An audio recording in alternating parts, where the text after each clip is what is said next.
What is up, everybody, and welcome back to this live stream. I've not live streamed in a while. Why? I actually wanted to try out my new setup. If you guys have seen some of my recent videos, I've tried using my green screen I just got, the mic and the headphones, which you guys can probably see right now, which I'm using here. But this is finally one of my first live streams I've done in a while since I actually used to do my roundtables back during the summertime. But I'm very glad to be back here and looking forward to breaking this game down. And I titled in this video here, just to get into the straight points here of the game. I'm going to go over my keys to the games here, but the real question is it time to panic? And that's something I've always wanted to bring up about this game.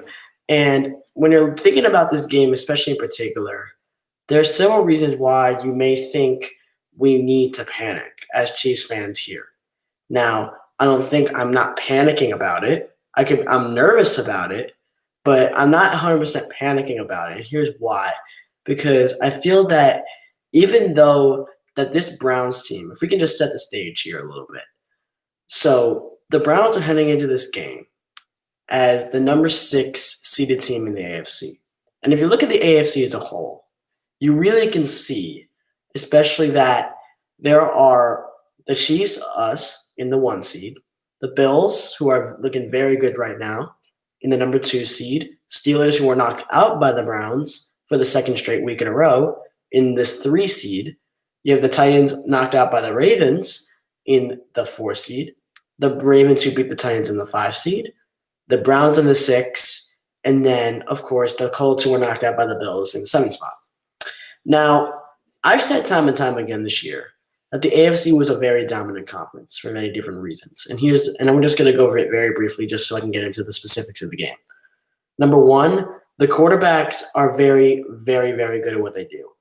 Essentially, if you look at these playoff teams as a whole, you really can find that the quarterbacks within the AFC playoffs, just alone, can really be something to look your eye onto. And here's the reason why. The reason why I say is because if you look at the quarterbacks of each team, Patrick Mahomes of the Kansas City Chiefs, you have Josh Allen, another MVP candidate, along with Patrick Mahomes in the number 2 seed. You had Ben Roethlisberger, one of the older quarterbacks, and questions about him heading into the offseason at the number 3 seed, but is still a name that is known. You have Ryan Tannehill in the number 4 seed. Lamar Jackson, who is the former MVP and was unanimously voted MVP. And then you have Baker Mayfield, who is playing much better this year in the number 6 seed. And then another old quarterback in Phillip Rivers, and the Colts in the number 7 seed. Now, when you're thinking about these quarterbacks as a whole, I knew that heading into these playoffs, especially for the Chiefs, it was going to be a very tough battle to get back to where we wanted to be. And here's the reason why. The quarterback situation that we're going up against, just to look at this Browns game as a whole, let's look at this game. Baker Mayfield, what has he done this year that has made him look much more? He's only thrown 8 interceptions total this year. That is way less than what he's thrown in his entire career in any season so far. And especially when you look at these two quarterbacks as a whole, with Patrick Mahomes and Baker Mayfield, you can really see one thing in common. Baker Mayfield, 8 interceptions on the season, and also sacked less than 20 times. And then you have Patrick Mahomes with 6 interceptions on the season and a little over 20 sacks on the year. If you just give me these stats as a whole, this forms my first key to this game. The reason why I say this is a key to the game, and because of this. These two quarterbacks rarely turn the ball over. And when you think about it as a whole, especially in any game, whenever you get turnovers, it can really bring momentum to your side.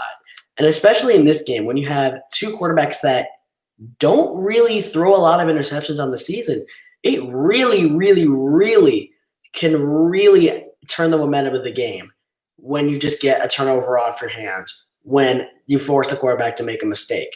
And if you look at that Browns game against Pittsburgh, 5 turnovers on the day.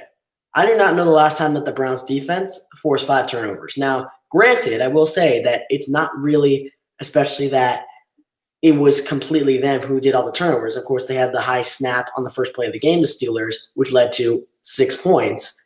And then you had basically 4 interceptions on the game. Now, granted, if you're just going to give me that much information, Mahomes needs to be ready this Sunday. And they're going to go into this game, and I feel that they're going to want to get mistakes on Mahomes early, and they're going to want to get as much as possible because they know that heading into this game, if they can force Mahomes to make mistakes, it could very well lead to a momentum switcher in the game. That's the bottom line. Now, so that's my first key to this game, especially for the Chiefs to get a victory over the Browns. Win the turnover battle. Force Baker Mayfield to make mistakes. Limit the mistakes on offense, and then capitalize off mistakes. This is something that, especially against the Dolphins game earlier in the year, we had a lot of mistakes. 4 turnovers on the day, if I can remember correctly. And you know how many points? They got less than 10 points off turnovers, the Dolphins. So if they just get more from those turnovers, they probably win the game. They force a 3rd loss of the season.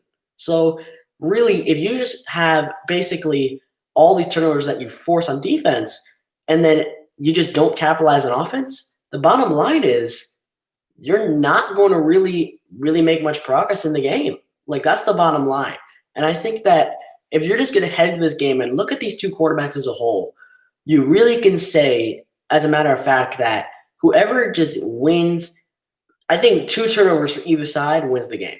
That's the bottom line, because these teams rarely turn the ball over, and when they do turn the ball over, they can really take advantage of the game no matter how many turnovers they get, what time in the game, where on the field they are when they get the turnover, and so on and so forth. So key number 1 to this game is going to get the turnover battle in our hands. And in my opinion, 2+ will win us the game against the Cleveland Browns.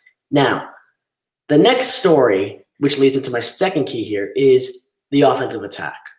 Looking at this offensive attack of the Cleveland Browns, and I'm especially bringing it back to the playoffs this year for basically most of the teams in general.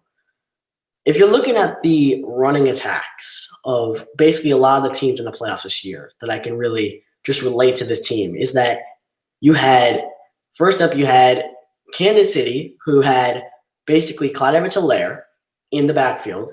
Of course, got injured. He's questionable for Sunday. And then on the other side, some other stars I mentioned to mind for the Browns, the double-headed monster of Chubb and Kareem Hunt. You have Derrick Henry, a 2,000-yard rusher, one of the only top 8 members, I believe, in the 2,000-yard club rushing member. And then you have, on the other side, you have the Colts, who have probably Jonathan Taylor, who had a great rookie season, in my opinion. And then you have, on the Bills side, Devin Singletary, Zach Moss, who unfortunately is out the remainder of the postseason there. But just the run game and then the attack on offense on all the side, the receiving weapons are very daunting. And that's what brings me to this team here, is that when you're looking at the Browns as a whole, you can really see that whenever there's something in this Browns team that they can very well overtake us, I feel. This defense needs to be alert. So key number 2, make them one-dimensional and be alert on defense. Here's the reason why. If you look at this attack on offense for the Browns, there's something in common. If you look at it, the receiving weapons, Mayfield can easily make plays to any time of the game. Jarvis Landry, Peoples-Jones, and all those other guys on there. Rashad Higgins, David Njoku, he can easily get to. There are a lot of guys that he can very much get to when he needs it the most. But on the other side of the equation here, you have this double-headed monster and Nick Chubb and Kareem Hunt. And I've said this time and time again throughout the year, is that basically if you're looking at Willie Gay, one of our linebackers, is out for this game. Our corner situation is a little bit questionable right now. Rashad Fenton has been a little off and on at practice this week. And I think that especially really all year, the cornerback situation has not been our way. We've been kind of off and on. Our cornerbacks are not, like, we're seeing a lot of in the injury reports that they're not 100% all the time. So those are really some weaknesses that we're really seeing here. But the bottom line is they need to buckle down and get them to one-dimensional. Preferably stop the run. I think that I am much more confident heading into this game with the Chiefs' pass attack stopping the receiving core, stopping the tight ends, and then making the plays they need to make, making turnovers they need to make. But I am very, very worried, and this is the part that I think can really change the game, is if they can establish the run game with Chubb and Kareem Hunt. I think it will very, very well make a difference. I'm just going to look at – I'm going to say it right here, right now. I'm going to look at these stats after the game. I think that if I'm looking at that rushing yard stat right now, and I'm going to honestly see that they just completely outrun us and completely overtake us in the running game, there's at least a 90% chance I think that we lose this game. Bottom line. And here's the reason why I feel that way. Because running the ball can make your defense tired.